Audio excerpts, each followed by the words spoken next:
Right now, the state of the room around you is quietly saying something about your bank account you've probably never considered.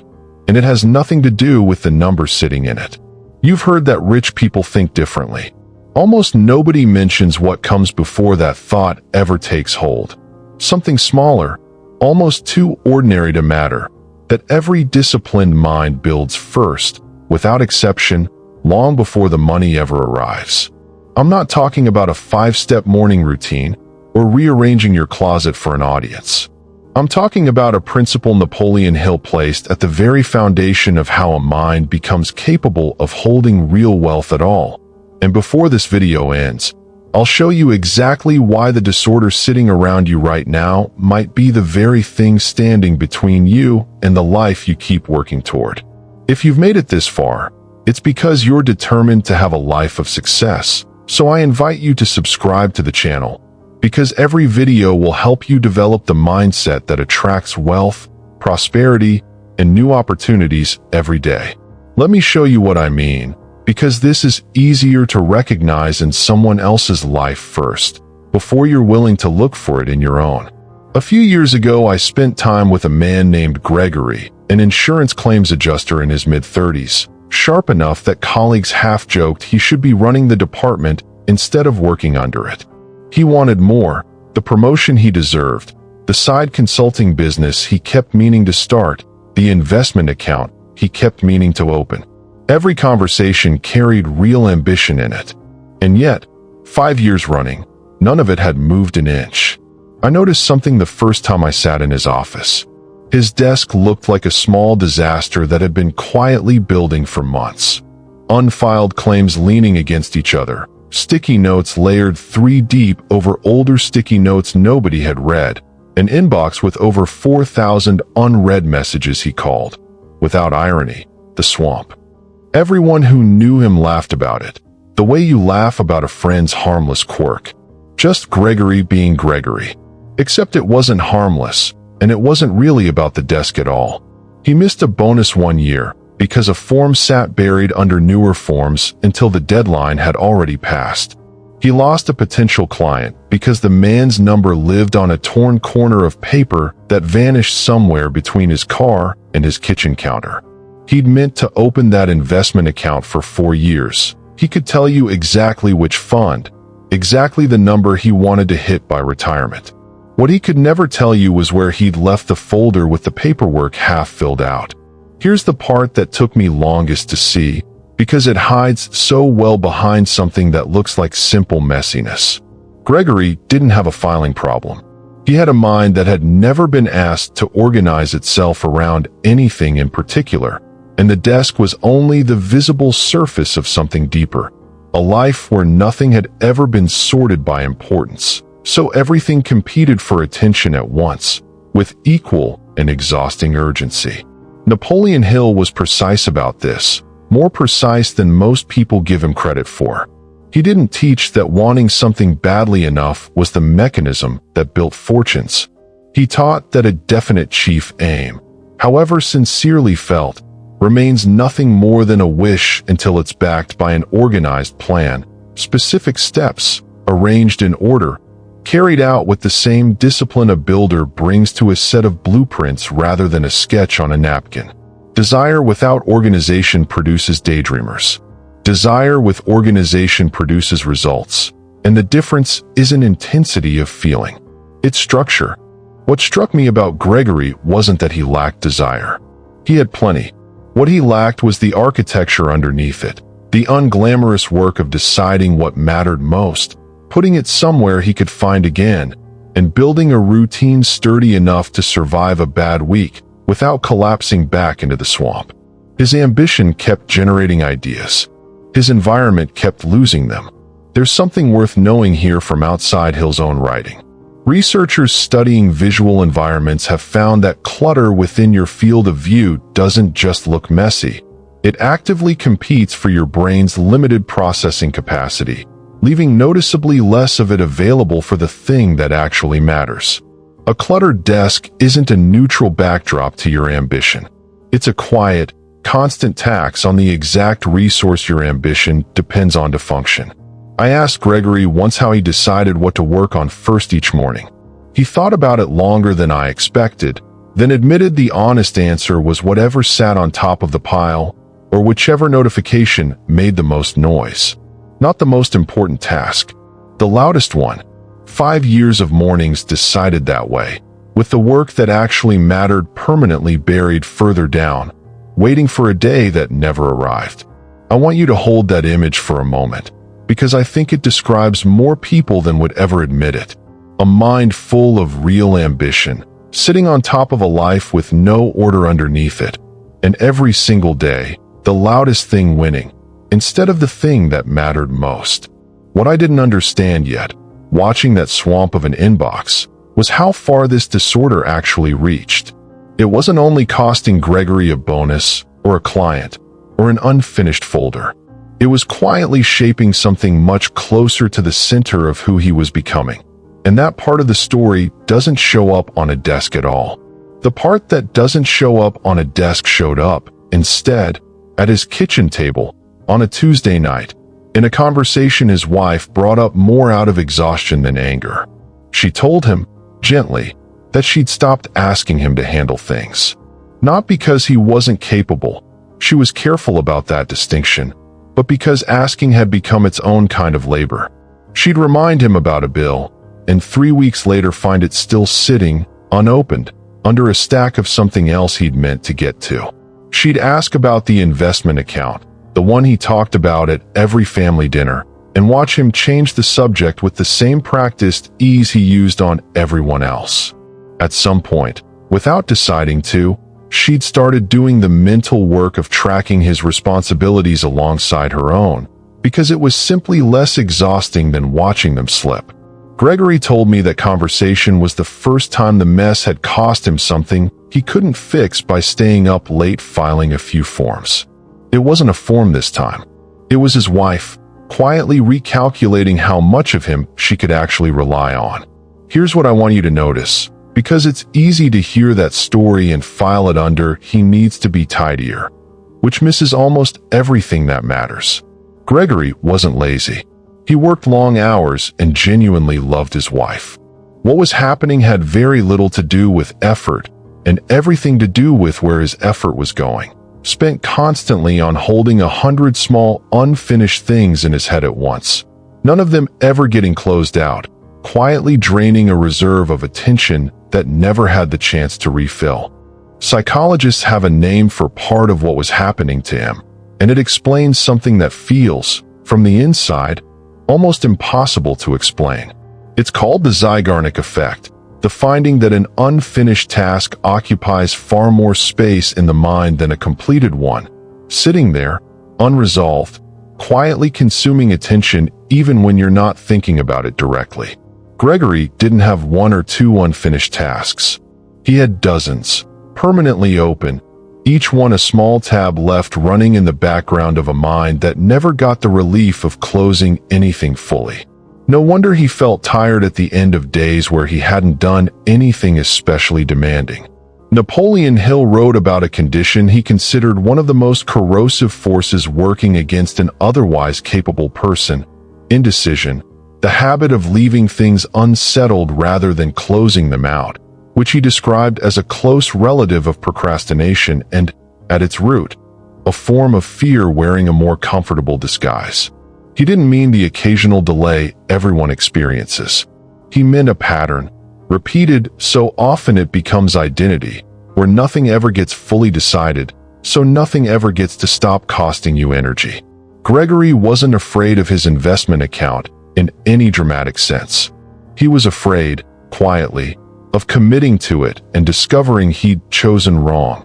And that small, reasonable-sounding fear was enough, repeated for 4 years, to keep the folder exactly where it had always been, unfinished, costing him. What surprised me most was how much of his self-image had started organizing itself around this pattern without his permission. He'd started introducing himself, even to strangers, with a self-deprecating joke about being the disorganized one. Said lightly, the same way the people in this pattern always seem to say the sentence that's actually running their life. Underneath the joke, though, I watched something quieter. A man who'd started to believe this was simply who he was, rather than a habit he'd built one unfinished task at a time. That belief is the most expensive part of this story, more expensive than any missed bonus. Because once "I'm just not an organized person" stops sounding like a description and starts sounding like an identity, it stops inviting change and starts defending itself against it. You don't fix what you've decided is simply who you are. You explain it, joke about it, build your whole personality gently around its edges, and every year that passes makes the explanation feel a little more permanent, a little more like a fact about the weather. I asked Gregory a question I didn't expect to unsettle him as much as it did.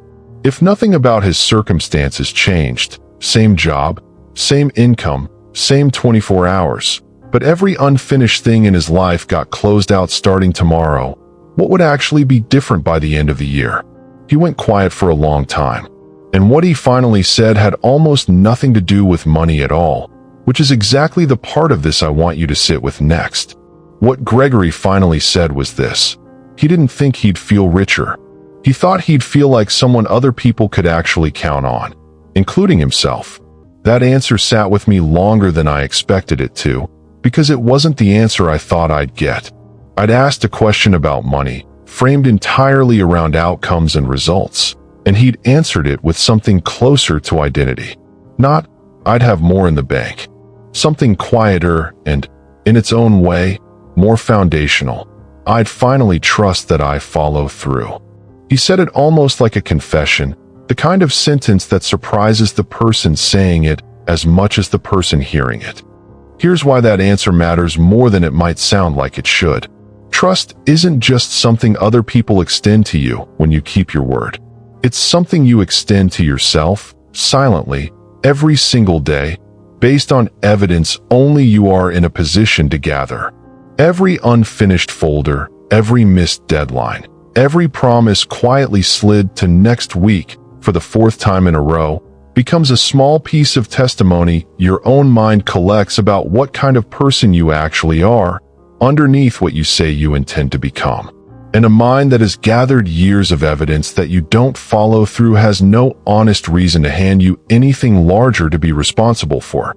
No real reason to trust you with a bigger opportunity, a bolder decision, a plan worth committing real years to. This is closer to the center of what Napoleon Hill was actually describing when he wrote about organized planning. And I think it's the piece most people skip past on their way to the parts that sound more exciting. He wasn't only talking about efficiency or getting more done in a day. He was describing something a mind needs before it can be trusted with wealth at all, a demonstrated pattern, built through small completed actions, that proves to yourself you're capable of carrying a plan from the first step to the last without abandoning it somewhere in the middle.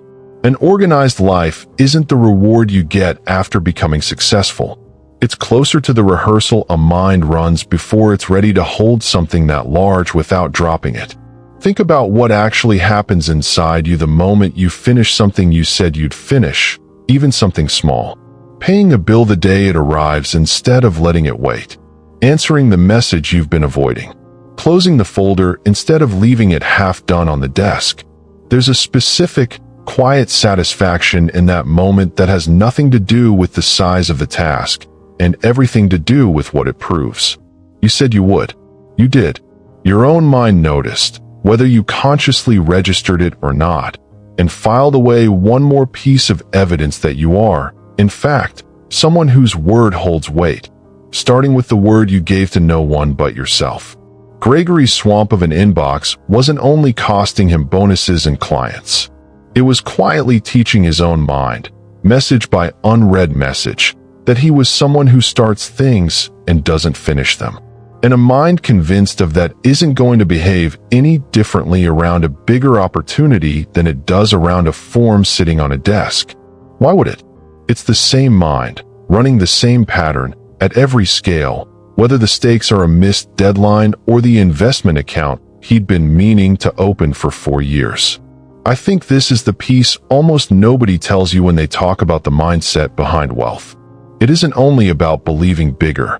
It's about becoming, through small and completely unglamorous repetition, the kind of person a larger opportunity would actually be safe handing itself to, because you've already proven, in 100 small, unremarkable ways, that you close what you open.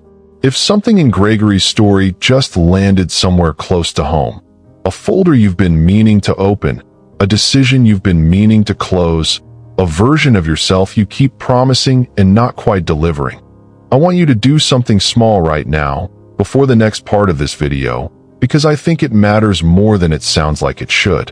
Type wealth mindset in the comments. Not as a slogan, and not because typing a phrase changes anything on its own. Do it as the first small, kept promise of this exact conversation. Proof, filed away in your own mind the moment you do it, that you're someone who follows through on what you just told yourself you would. I read every one, and the version of you who writes that today has already started closing a loop. The version who scrolls past is still, right now, leaving open. Here's a question worth sitting with before I show you exactly how far this actually goes. Where does a life like Gregory's actually come from? Nobody wakes up one morning and decides, deliberately, to become disorganized. So where does it start? In Gregory's case, when I pushed past the swamp of an inbox and asked when it had actually begun, the answer traced back further than he expected it to. Not a single dramatic event. A slow accumulation, starting somewhere in his 20s, of small permissions he'd given himself without ever noticing he was giving them. Answer the email later. File the paperwork this weekend instead. Decide about the investment account once things calm down a little. None of those permissions felt like anything in the moment they were granted. Each one, on its own, was completely reasonable. The problem was never any single one of them. The problem was that he never once revoked the pattern, and a pattern left unrevoked doesn't sit still. It grows. This is worth understanding precisely, because it's the same principle you already trust in an entirely different part of your life without ever questioning it.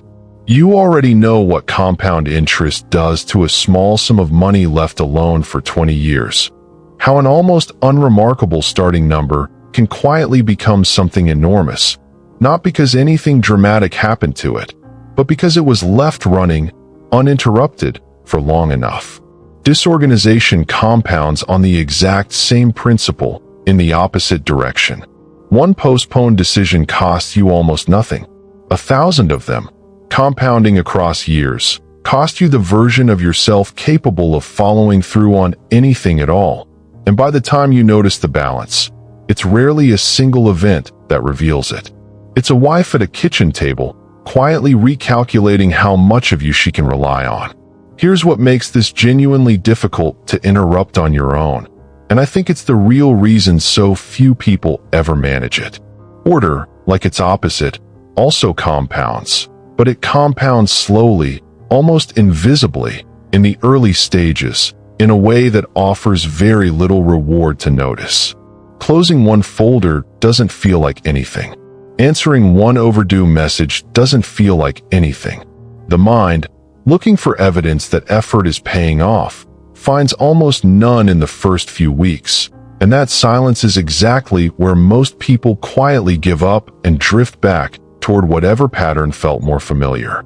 Disorder rewards you immediately with the relief of not having to deal with something right now. Order asks you to work for weeks before it hands you anything you can actually feel. Napoleon Hill understood this distinction more precisely than almost anyone who's written about success since, because he didn't only study the habits of wealthy people in the abstract. He studied the specific, unglamorous discipline underneath their success, the organized use of time, the deliberate ordering of daily effort around a single aim, carried out long before any external reward arrived to confirm it was working. He was clear that this discipline rarely feels dramatic while it's happening. It looks, from the outside, like nothing at all. A person quietly doing the same organized thing, day after day, with no applause and very little proof, for far longer than feels reasonable before results become visible to anyone watching. I've told you about one ordinary life tonight, and I could tell you about a dozen more just like it. because once you know what you're looking for, this pattern becomes almost impossible to unsee. But I promised you something at the very start of this video. Not another anecdote about someone you'll never meet, but proof, the kind that's actually documented, involving a real person, where this exact principle was applied so completely, so deliberately, against odds that made almost no rational sense at the time, that it became one of the clearest examples Napoleon Hill ever recorded of what a fully organized life pointed at a single aim can actually produce. I'm going to tell you exactly what that man did next, because it starts, of all places, with a decision that sounds almost absurd the moment you hear it out loud. Here it is, exactly as it happened, because nothing I could invent would carry the same weight as what's actually documented. In the early 1900s, a young man named Edwin Barnes decided he wanted to go into business with Thomas Edison. Not work for him, not admire him from a distance the way most people admire someone they'll never meet. Go into business with him as something close to a partner at a moment when Barnes had no money, no formal education to speak of, and no connection whatsoever to the most famous inventor in the country. By any reasonable measure available at the time, the idea was close to absurd. What Barnes did next is the part that matters, and it's more specific than simple ambition. He didn't spend years vaguely hoping an opportunity might eventually present itself. He organized his entire life, immediately and completely, around that single aim. He had no money for a proper train fare to reach Edison's laboratory in New Jersey, so he arrived the only way available to him, riding in a freight car, arriving dusty and unannounced, with nothing to offer except the fact that he wasn't leaving until he was heard. He walked into Edison's office and told him plainly that he'd come to go into business with him. Edison didn't hand him a partnership that day. Nobody would have. What Edison gave him was a minor position in the plant, the kind of ordinary, unremarkable job that 100 other men might have taken as an insult and quit within the month. Barnes took it, and here's the detail almost everyone skips past on their way to the more exciting part of the story. He organized his time inside that ordinary job entirely around the one aim he'd walked in the door with. He didn't drift sideways into other interests when the work got tedious. He didn't hedge his ambition by keeping a backup plan quietly running alongside it, the way most people would have, telling themselves it was only sensible. He arranged every available hour, every conversation, every ounce of effort around staying close enough, useful enough, and visible enough that when the right moment eventually surfaced, he would already be standing in the room it opened in. Years passed before that moment arrived, and I want you to sit with that detail honestly, because it's the part most retellings rush through. Years, not weeks, not one lucky encounter. An organized, sustained, unglamorous stretch of time where nothing dramatic appeared to be happening from the outside, while on the inside, Barnes kept every part of his effort pointed at the same single target, refusing to let it scatter. The moment finally came when Edison's engineers produced a new machine, an early dictating device, and the company's own sales force showed little enthusiasm for it, doubting it would sell. Barnes did the opposite. He asked for the chance to distribute it, and Edison, who had spent years quietly watching a man organize his entire existence around this one company without ever wavering, gave him that chance. Barnes didn't fail him. He built the distribution of that machine into something substantial enough that he became, in every practical sense, Edison's business associate. The exact outcome he'd declared, with what looked at the time like reckless certainty, the day he stepped off a freight car with nothing but a fixed aim and no alternative plan waiting in reserve. Here's what I want you to notice about the mechanism underneath that story, because it's easy to hear it and file it away as simple persistence, which understates what actually happened. Barnes didn't succeed because he wanted it more than other people wanted things. Plenty of people around Edison wanted success just as badly. What separated Barnes was that he had organized every available resource, his time, his location, his daily effort, even the specific job he was willing to accept, entirely around one aim, with nothing held back and nothing left scattered across alternatives. He hadn't left himself a comfortable version of failure to fall back into. He had, deliberately, made the single aim the only place his life was actually pointed. Napoleon Hill, who documented this story directly, used it to illustrate something more precise than persistence alone. A burning desire for something isn't the same as an organized life built around getting it.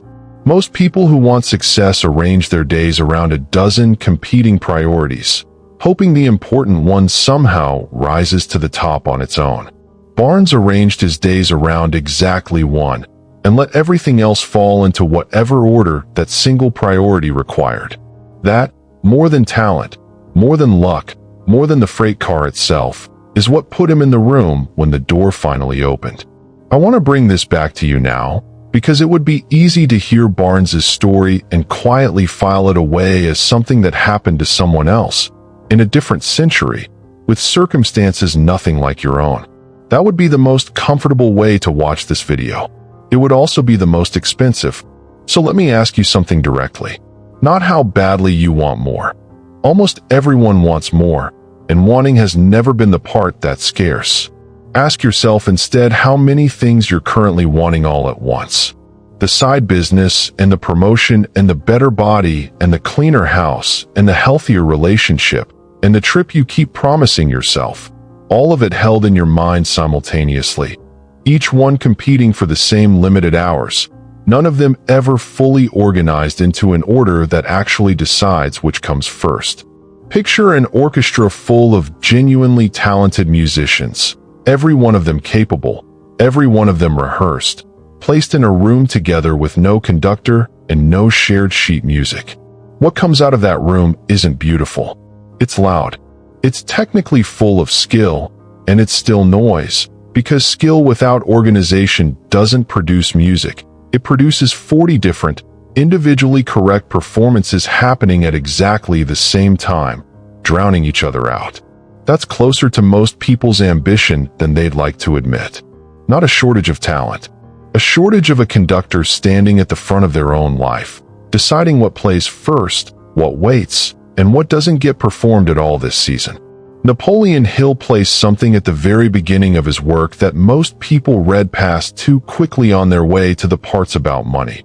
A definite chief aim, singular, specific, written down rather than left floating as a vague feeling.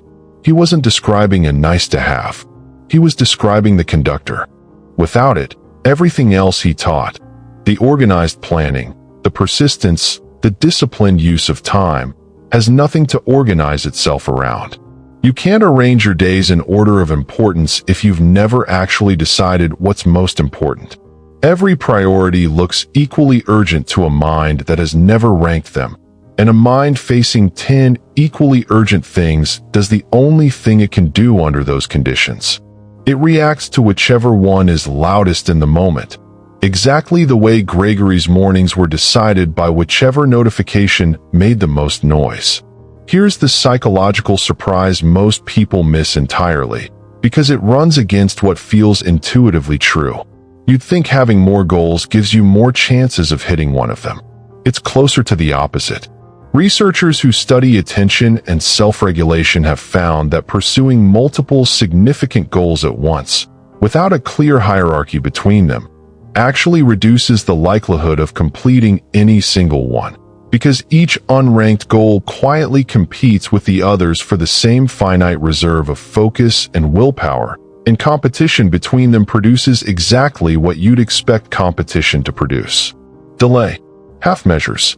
A dozen things moving forward at the pace of none of them. Barnes didn't have 10 goals the day he stepped off that freight car. He had one, stated so plainly it left him nowhere to hide from it. And the fact that it left him nowhere to hide is precisely what made it work. There was no comfortable alternative plan quietly running in the background to retreat into on a hard day, no second option softening the commitment. Everything he had went toward the one thing, because the one thing was the only thing left standing once he'd organized his life around it. I think about how differently most people would answer if you asked them, directly, what their one thing actually is right now, this year, this season of their life. Most people can't answer quickly. They'll give you 3 or 4, hedge between them, tell you it depends on the day. That hesitation isn't a character flaw. It's the honest sound of a mind that has never been asked to choose, because choosing feels like losing something, and keeping every option open feels, falsely, like keeping every door unlocked. Here's what that doorkeeping actually costs you, and it's larger than most people ever calculate, because the cost never arrives all at once. It arrives the way Gregory's cost arrived, quietly, in missed bonuses and unopened folders, and a wife recalculating what she can rely on. Except in your case, it's arriving right now, in whichever version of your own unranked list is currently running in the background of this exact moment, deciding, without your permission, what gets your best hour today. Here's what I imagine some of you are thinking right now, and I'd rather meet it directly than talk past it. Isn't this a little unfair to people whose lives are genuinely chaotic through no fault of their own? What about a single parent working 2 jobs with no spare hour to organize anything? What about someone managing a real medical condition, or an attention difference like ADHD, where the brain itself makes sustained organization measurably harder, not just less convenient? What about someone born into a household where nothing was ever stable enough to model what order even looks like? I want to answer that honestly, because you deserve honesty more than you deserve a clean ending that skips over real difficulty to sound tidier than the truth actually is. Everything on that list is real. A single parent working 2 jobs is contending with an amount of depletion most people never have to imagine. Attention differences are neurological, not a character flaw, and no amount of willpower alone erases the very real difference in how a brain like that processes competing demands. None of what I'm about to say erases any of that. And if you're managing a diagnosed condition that makes organization significantly harder, the honest advice is to work with someone who actually treats it, not to sit through a video hoping determination substitutes for support you may genuinely need. Here's the distinction I actually want you to walk away with, and it's narrower than just get organized, which is exactly why it survives contact with real hardship instead of collapsing the moment life gets difficult. There's a difference between the circumstance you're handed and the identity you quietly build on top of it. And most people, without ever noticing the swap, let the first one turn into the second without permission. A chaotic season with 2 jobs and no childcare is a circumstance. I'm just not the kind of person who has it together, is an identity built on top of that circumstance and then carried long after the circumstance itself has eased. An attention difference that makes sustained focus harder is a real neurological fact. Nothing about my life will ever be organized is a conclusion that reaches far beyond what the fact actually supports. And it's the conclusion, not the diagnosis, that keeps a person from ever reaching for the specific tools that do genuinely help brains like that function with more order, not less. This matters because the tools themselves don't disappear just because a starting point is harder.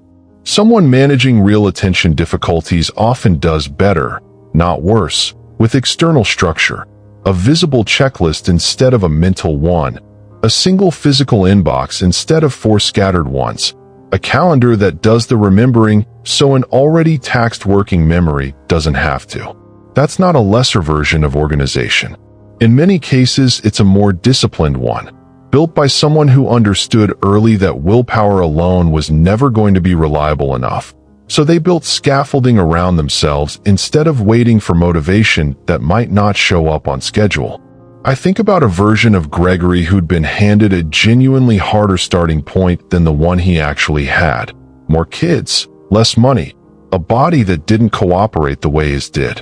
I don't think the story would end the same way regardless of what he did next. Hardship is real, and it changes what's actually possible in a given season. But I also don't think the answer, even in that harder version, would be to let the hardship write a permanent verdict about who he was capable of becoming once the season shifted. The season is allowed to be brutal. It isn't allowed to become the whole rest of the story, unless you let it. Napoleon Hill was never naive about hardship. He wrote extensively about failure, about setbacks severe enough to end most people's ambition entirely, and he never once suggested that circumstance doesn't matter. What he insisted on was narrower and, I think, more useful than blind positivity.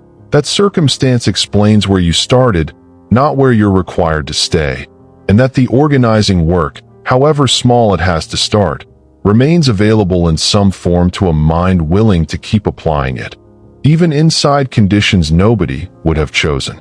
That distinction is the whole hinge of this video, and I think it's worth hearing it in a more personal register than I've used so far, because it's easier to trust when it isn't coming from a stranger describing someone else's kitchen table.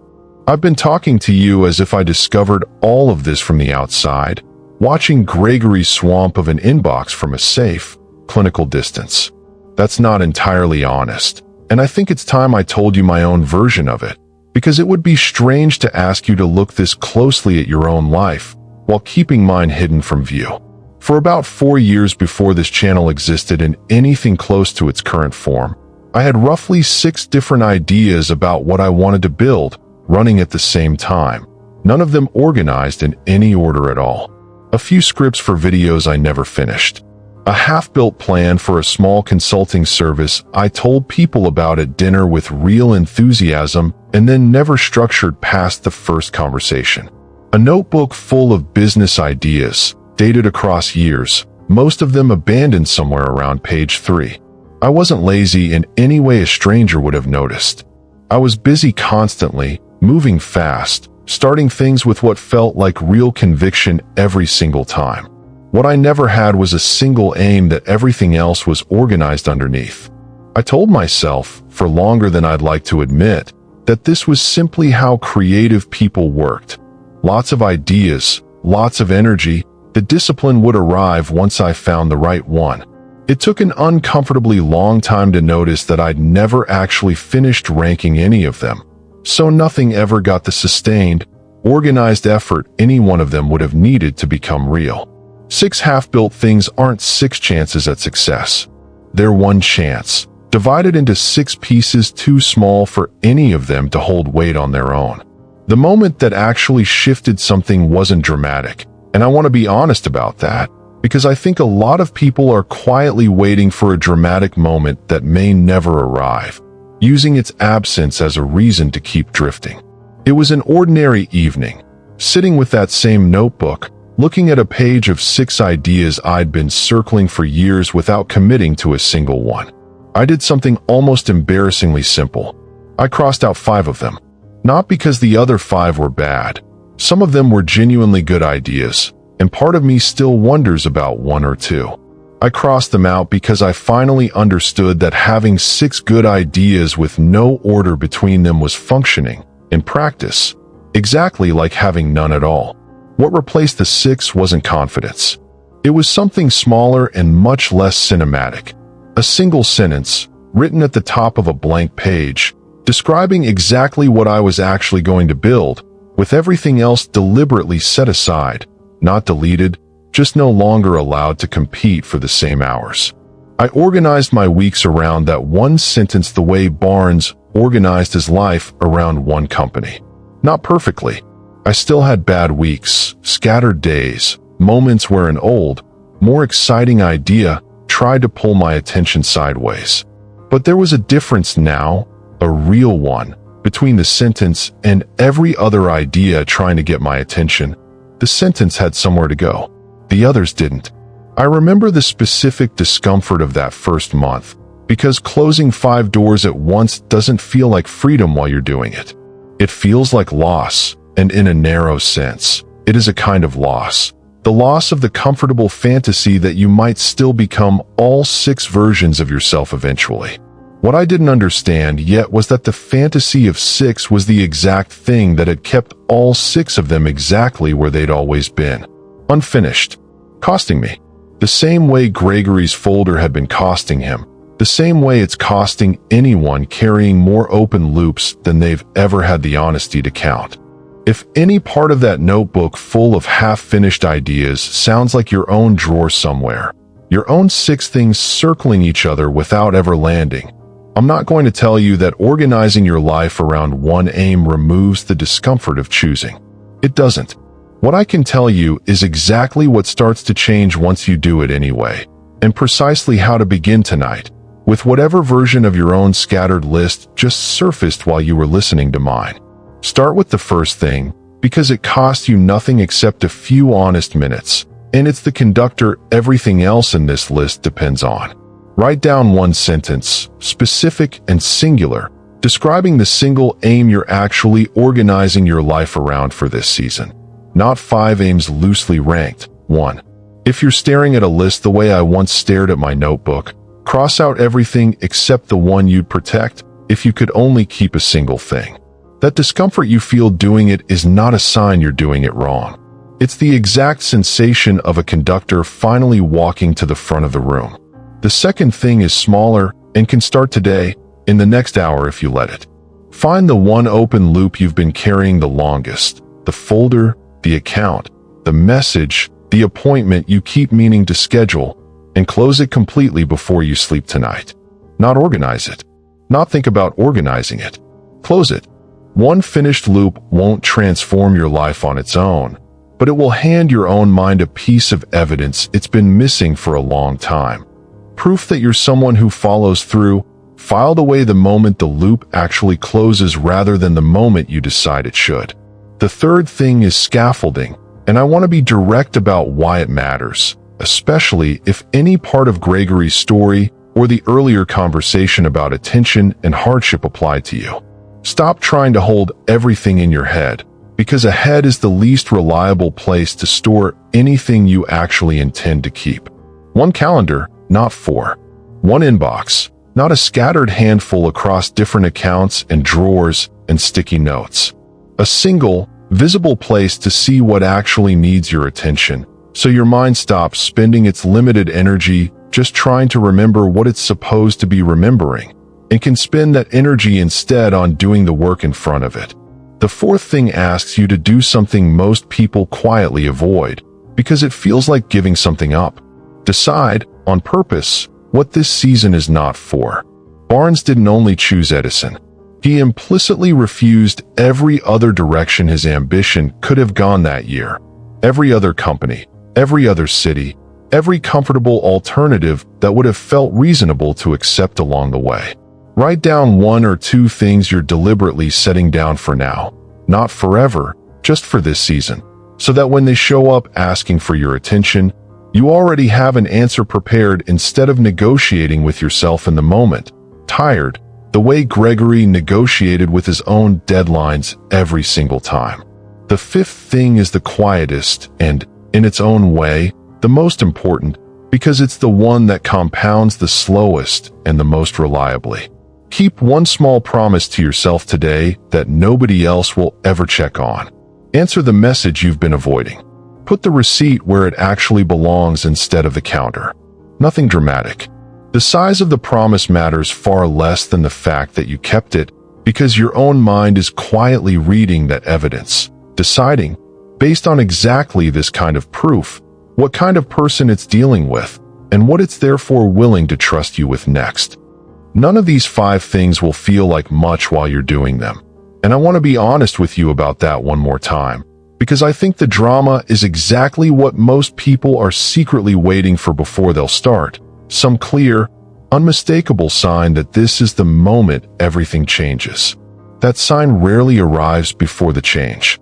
It usually only becomes visible looking backward, the way it became visible for a young man standing outside Thomas Edison's laboratory, holding nothing but a single aim and a decision I haven't fully told you about yet. The one detail of his story that explains why, unlike almost everyone else who's ever wanted something badly, he never once let himself drift back toward anything easier. Here's the detail I held back, and I think you're ready for it now, because it's the piece that actually explains everything else about how Barnes lasted through years of ordinary, unglamorous work without ever quietly giving up the way almost anyone else would have. Napoleon Hill was specific about this when he wrote about Barnes, because he considered it the actual hinge of the entire story, more important than the freight car, more important than the years of patience. Barnes made a decision, early and completely, to burn his boats behind him. He didn't keep a comfortable retreat quietly available in case Edison never came through. No backup plan, no second city, no alternate ambition waiting in reserve to catch him if this one failed. He organized his entire existence around one single outcome and deliberately removed every other option that might have tempted him to settle for something smaller along the way. This mattered more than it sounds like it should, because the years in between weren't easy, and easy off-ramps kept appearing the whole time. Other departments inside Edison's company noticed Barnes's work ethic and offered him better, more comfortable positions, real opportunities, respectable ones, the kind that most people in his position would have taken gratefully, telling themselves they could always pursue the bigger dream later, once things were more stable. Barnes turned them down. Every one of them would have moved him sideways, away from the narrow, specific outcome he'd organized his whole life around. And a sideways move, however comfortable, was still a departure from the one thing that mattered. He'd already decided, before any of those offers arrived, that later wasn't a real place he was willing to go. I think this is the exact piece missing from how most people try to apply persistence to their own lives. They persist at the big, dramatic decision, leaving the job, starting the business, and then quietly leave a dozen small doors open behind them. Comfortable exits they tell themselves they'll only use if things get truly desperate. Every open door, though, is a small tax on the one aim, a whisper available at every hard moment that says you don't actually have to keep going. Barnes didn't have that whisper available to him. He'd removed it himself, on purpose, long before he needed the strength not to listen to it. When the moment finally arrived, the new machine nobody else in the sales force wanted to sell, Barnes wasn't just ready because he'd been patient. He was ready because patience had never been in competition with an easier alternative the entire time. Every year he'd spent in that ordinary position had gone entirely toward one outcome, with nothing diluting it, so that when the door opened, there was nothing else in the room competing for his attention. He walked through it completely, the same way he'd organized everything else about those years, and built the distributorship into something that made him, by any reasonable measure of the era, a genuinely wealthy man. Not because he'd been the most talented person Edison ever employed, but because he was the only one who had organized his entire existence around still being there, undiluted, the exact moment it mattered. I think about Gregory again here, because I never told you what happened after that Tuesday night conversation with his wife. He didn't transform overnight, and I wouldn't believe it if he told me he had. What he did was smaller and closer to what I've been describing this whole time. He picked one aim, not five, one, and he closed, deliberately, the doors that had been quietly competing with it for years. The side consulting idea, the one he'd never actually built past a few conversations, he set down entirely, not as failure, just as a door he was finally willing to close so the one that actually mattered could get the attention it had never once received undiluted. The last time I spoke with him, that investment account, for years unopened, had been open for 8 months. Not because the number in it was large yet, because the folder wasn't sitting on the desk anymore, and something in him had quietly started to trust, for the first time in longer than he could remember, that the man his wife was counting on and the man managing his own future were finally, after years apart, the same person. At the start of this video, I told you the state of the room around you was quietly saying something about your bank account that had nothing to do with the number sitting in it. I didn't tell you what that something actually was, because I wanted you to find it yourself, somewhere in the last several minutes, in your own voice, rather than have me hand it to you like a diagnosis. Maybe you found it in a folder you've been avoiding for longer than you'd admit out loud. Maybe it looked like a list of 6 things circling each other, none of them ever landing. Maybe it showed up as a door you've kept quietly open, just in case, without ever asking yourself what it's been costing you to keep it that way. However it found you tonight, I think you already know which one it was, and I don't need to say it out loud for both of us to know that you heard it. A mind full of real ambition, sitting on top of a life with no order underneath it, produces exactly what an orchestra without a conductor produces: real talent, real effort, and noise where something worth hearing should have been. And a mind that organizes itself deliberately around one aim, refusing every comfortable door that would have pulled it sideways, is capable of walking off a freight car with nothing and ending up, years later, standing beside the very door it once had no right to expect would ever open. Same mechanism, same raw material.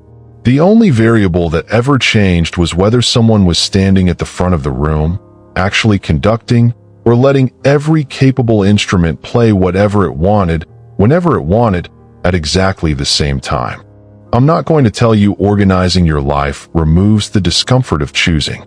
It didn't for Barnes, who spent years in a position most people would have called beneath him, watching easier doors open and close without walking through them. It didn't for Gregory, whose folder sat unopened for 4 years before it didn't anymore. I doubt it will feel effortless for you either, at least not at first, and I'd rather tell you that honestly than hand you something easier to swallow that won't survive contact with your actual Tuesday morning. What I can tell you is that a life stops quietly running itself the moment you finally walk to the front of the room and pick up the baton nobody else was ever going to hand you. Everything after that is slower than anyone wants it to be, and realer than any slogan could give you. A scattered life doesn't organize itself because you noticed it was scattered. It organizes because you kept closing the same kind of loop on the ordinary days when nobody was measuring the difference for longer than felt fair, until one day the folder simply isn't there anymore, and you almost don't remember when it stopped being there.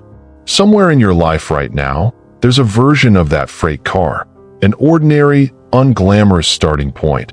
Nothing about it dramatic enough to make a good story on its own, waiting for you to decide, the way Barnes decided before he had any real evidence it would work, that this is the one thing your whole life is going to organize itself around from here. I don't know your exact version of it. I only know, after everything I've shown you tonight, that almost everyone carries the raw materials for it already, scattered across drawers and inboxes and half-finished notebooks, waiting for someone to finally stand at the front of the room. You're not behind because you lack what it takes. Barnes didn't have money or education or a single connection worth mentioning. What he had, in the end, was smaller and far more available to you right now than talent or luck ever were. A single aim and the willingness to organize everything else around it, without keeping a comfortable way back. The room around you is still saying something right now, the same thing it was saying at the start of this video, whether or not you'd been willing to hear it yet. It isn't asking you to fix everything tonight. It's only asking which door you're finally ready to close. If tonight was the night that door finally got a name, follow the channel before you close this, because there's more of this waiting for the season you're organizing right now. And if you know 5 people quietly running their own life like an orchestra with no conductor, send this to them. You might be the reason one of them finally picks up the baton.